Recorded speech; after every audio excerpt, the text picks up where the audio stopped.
ہر روز انسان کے 360 جوڑوں پر صدقہ واجب ہو جاتا ہے. یعنی ہر روز جب صبح ہم کرتے ہیں تو ہمارے اوپر صدقہ لازم ہوتا ہے. لیکن ہم میں سے ہر ایک کے پاس اتنے پیسے یا اتنا مال و دولت نہیں ہوتا کہ ہم صدقہ کر سکیں. تو اس کے لیے بہترین حل کیا ہے کہ انسان استغفار کرے, اللہ کی تسبیح کرے, اور 2 رکعت ضحیٰ کی نماز جو ہے, چاشت کی نماز یا اشراق کی نماز جو ہے, وہ جسم کے ہر جوڑ کا صدقہ ہے. اور یہ آزما کر دیکھ لیں, اگر آپ کو جوڑوں کی تکلیف ہے, اگر آپ کے جسم میں تکلیف ہے جوڑوں میں, تو آپ ان 2 رکعتوں کو روز پڑھنا شروع کریں. اس کا وقت سورج نکلنے سے تقریباً 15-20 منٹ بعد سے لے کر سورج ڈھلنے کے 15-20 منٹ پہلے تک ہوتا ہے. یعنی ظہر کے وقت جب سورج آتا ہے نا اوپر, تو جب تک وہ زوال سے تقریباً 15-20 منٹ پہلے تک. جیسے اگر 12:15 بجے مثلاً ہے تو زوال ہے تو 11:45 تک یا 11:55 تک آپ پڑھ سکتے ہیں. اور اس میں کیا ہے, 2 رکعتیں عام 2 نفل جیسے پڑھتے ہیں, اس کو اپنے اوپر لازم کر لیں. جب انسان یہ کفارہ ادا کر دیتا ہے تو اس کی گردن آزاد ہو جاتی, وہ اپنی جان کو دوزخ سے چھڑا لیتا ہے. ہر شخص کی جان پکڑی ہوئی ہے نا, ہر شخص پکڑا ہوا ہے. اور نہ صرف یہ کہ یہ آخرت کے اعتبار سے بلکہ دنیاوی اعتبار سے بھی بہترین نسخہ ہے, آزما کے دیکھ لیں. لیکن ہم میں سے اکثر کو یہ پتہ ہی نہیں کہ روز ہم پہ صدقہ واجب ہوتا ہے. ہم صدقہ کب کرتے ہیں, صدقہ کب دیتے ہیں, اپنی جان کا صدقہ کب دیتے ہیں جی؟ بیماری میں جب کوئی بیمار ہوتا ہے پھر اس کی طرف سے بکرا ذبح کرتے ہیں کہ اس جان کے بدلے جان دے دے, بس. اور جب وہ ٹھیک ہو جاتا ہے پھر ختم کر دیتے ہیں. یہ صرف اس وقت کے لیے نہیں ہے صدقہ, یہ صدقہ روز کے لیے ہے. یہ روز صدقہ دینا ہے. اور روز آپ کے پاس اتنے پیسے نہیں ہیں, اور اگر ہیں تو وہ بھی دیں, وہ بھی اللہ کے راستے میں کچھ نہ کچھ صدقہ کریں. سبحان اللہ, الحمدللہ, اللہ اکبر, لا الہ الا اللہ, استغفر اللہ, استغفر اللہ. تو اگر آپ ایک دفعہ استغفر اللہ کہتے ہیں تو 1 جوڑ کا صدقہ ہو گیا, دوسری دفعہ استغفر اللہ کہتے ہیں تو دوسرے جوڑ کا صدقہ نکل گیا, تیسری دفعہ کیا تو تیسرا نکل گیا. تو جتنی دفعہ استغفر اللہ کہیں گے اتنے جوڑوں کا صدقہ ہوتا جائے گا. کبھی ایسا بھی ہوتا ہے نا کہ انسان کو وقت نہیں ملتا, یا وہ سفر کر رہا ہوتا ہے, یا کبھی کوئی مجبوری ہو جاتی ہے کہ انسان نہیں پڑھ سکتا, تو پھر کیا کرے, ذکر کی کثرت کر دے, استغفار کی کثرت کر دے. پھر اسی طرح استغفار کو بیماریوں کا علاج بتایا گیا. جیسے میں نے ابھی کہا نا کہ اگر آپ چاہتے ہیں کہ آپ کے جوڑوں کی تکلیف دور ہو جائے تو جوڑوں کا صدقہ دیا کرے روز. اور جوڑوں کا صدقہ روز کیا ہے, 2 نفل اشراق یا چاشت یا ضحیٰ کے. اصل میں بہت سے لوگ کنفیوز ہوتے ہیں کہ اشراق اور ضحیٰ اور چاشت یہ کیا ہے. یہ ایک ہی نماز ہے. جیسے تراویح اور قیام اللیل یہ ایک ہی نماز ہے. اگر آپ جلدی پڑھیں گے تو اس کو اشراق کہتے ہیں. اشراق اس لیے کہتے ہیں کہ ابھی سورج مشرق سے طلوع ہوا ہے اور اس کے تھوڑی دیر بعد 15-20 منٹ بعد آپ نے نماز پڑھ لی. جب سورج اچھی طرح چمک جائے تو پھر اس کو ضحیٰ کہتے ہیں, چاشت کا وقت کہتے ہیں. ضحیٰ عربی میں کہتے ہیں اور اردو میں چاشت کہتے ہیں. اور تھوڑا اور بعد میں پڑھے تو اس کے لیے صلاۃ الاوابین بھی کہتے ہیں اس کو. اور نبی صلی اللہ علیہ وسلم سے 2 سے لے کے 8 رکعتیں ثابت ہیں. چاہے 2 پڑھیں, چاہے 4 پڑھیں, چاہے 6 پڑھیں, چاہے 8 پڑھیں, جو آپ کا دل کرے, لیکن کم از کم 2 ضرور پڑھیں. پھر اسی طرح استغفار بیماریوں کا علاج ہے. اگر کسی کو مثلا ہارٹ پرابلم ہے یا کوئی اور اسی طرح کی کوئی بیماریاں ہیں اس کو, تو اس کے لیے بھی استغفار ہے. قتادہ کہتے ہیں کہ یہ قرآن تمہیں تمہاری بیماری اور علاج بتاتا ہے. یعنی قرآن کے ذریعے تمہیں بیماریاں بھی پتہ چلتی ہیں. بیماریوں سے مراد یہاں روحانی بیماریاں اور خاص طور پر ذہنی پریشانیاں اور جذباتی اور دلی پریشانیاں, اور پھر اس کا علاج بھی بتاتا ہے. یعنی قرآن شفا ہے. قرآن مجید میں آتا ہے شفاء لما فی الصدور, کہ قرآن میں سینوں کے اندر جو ہے یعنی دل ہے ان کے لیے شفا ہے. پھر یہ کہا گیا کہ گناہ بیماری ہیں. گناہ کیا ہے؟ بیماری ہے, اور استغفار ان کا علاج ہے. پھر اسی طرح جو شخص استغفار کرتا ہے اسے فرشتوں کی دعائیں ملتی ہیں. قرآن مجید میں سورۃ الغافر میں آتا ہے الذین یحملون العرش ومن حولہ یسبحون بحمد ربہم ویؤمنون بہ ویستغفرون للذین آمنوا ربنا وسعت کل شیء رحمۃ وعلما فاغفر للذین تابوا واتبعوا سبیلک وقہم عذاب الجحیم. جو فرشتے عرش اٹھائے ہوئے ہیں اور جو اس کے ارد گرد ہیں سب اپنے رب کی حمد کے ساتھ اس کی تسبیح کر رہے ہیں اور اس پر ایمان رکھتے ہیں اور ایمان لانے والوں کے لیے بخشش کی دعا کرتے ہیں.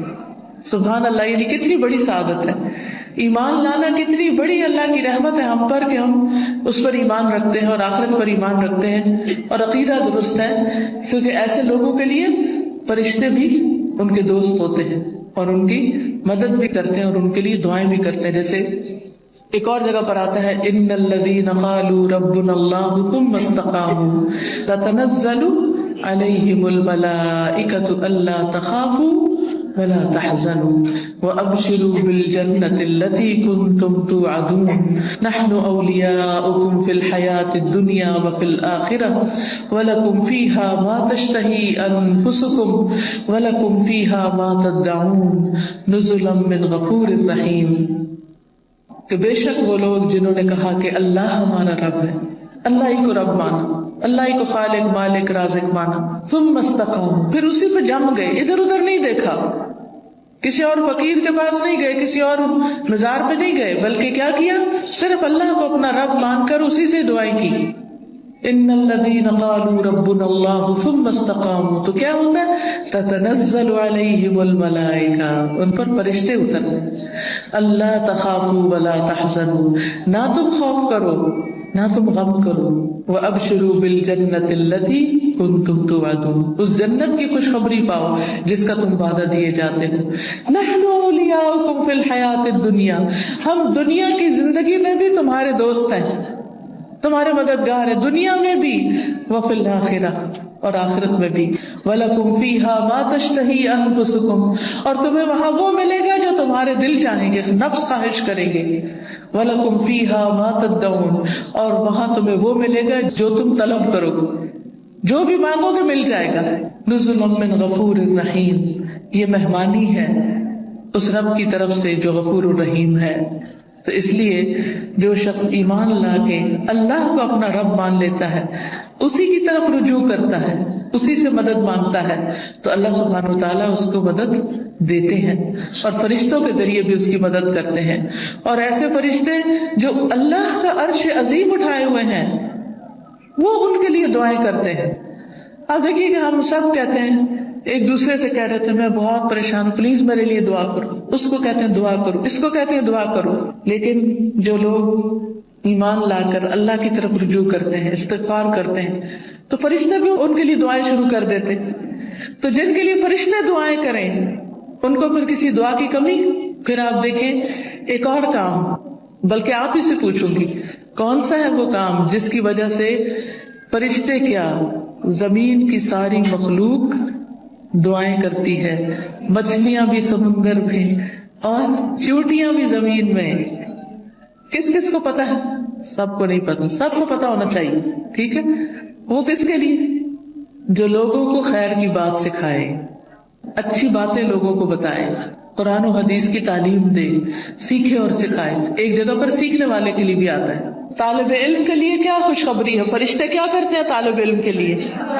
اپنے پر بچھاتے ہیں تواضع سے, اس کی رسپیکٹ کرتے ہیں.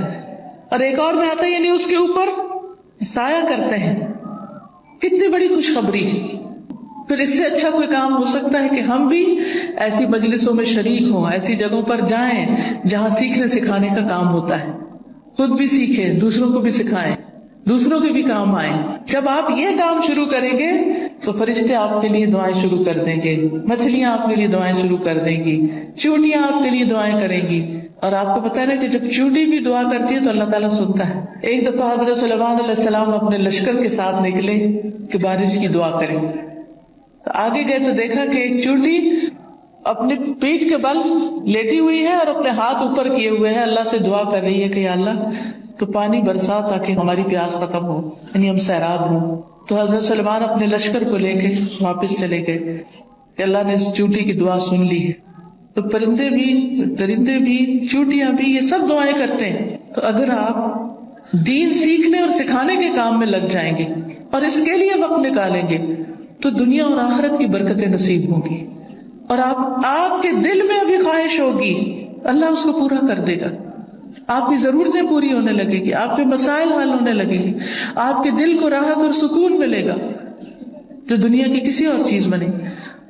اگر اچھے کپڑے پہننے سے سکون ملتا تو جو لوگ ہر وقت برانڈیڈ کلوتھس پہنتے ہیں، یعنی برانڈ کے کپڑے پہنتے ہیں، عام کپڑے نہیں پہنتے، پھر انہیں سب سے زیادہ خوشحال ہونا چاہیے تھا، ہے نا؟ اگر خوشی بڑے گھروں میں رہنے سے ملتی تو جو لوگ بڑے بڑے گھر بنائے ہوئے ہیں دنیا میں وہ سب سے زیادہ خوشحال ہونے چاہیے تھے. لیکن آپ دیکھیں کہ دنیا کے ایسے ممالک جہاں پر لوگوں کو ہر سہولت میسر ہے، اگر وہ خود کماتے نہیں تو گورنمنٹ ان کو وظیفہ دیتی ہے، گھر دیتی ہے، ان کے بچوں کی تعلیم کا انتظام کرتی ہے، فری میڈیکل سپورٹ ملتی ہے، لیکن اس کے باوجود وہ خودکشیاں کرتے ہیں. کسی چیز کی کمی نہیں مگر دل خوش نہیں، دل میں راحت نہیں، دل میں سکون نہیں. اور اس کے برعکس وہ صحابہ جو پیٹ پر 3 پتھر باندھ کے کام کرتے تھے، ان کے دلوں میں خوشی تھی، سکون تھا، اطمینان تھا. فقر و فاقے کی وجہ سے بھی ان کے دلوں کا اطمینان اور سکون نہیں گیا. آج اگر ہمیں تھوڑی سی بھی کمی ہو تو ہم پریشان ہو جاتے ہیں.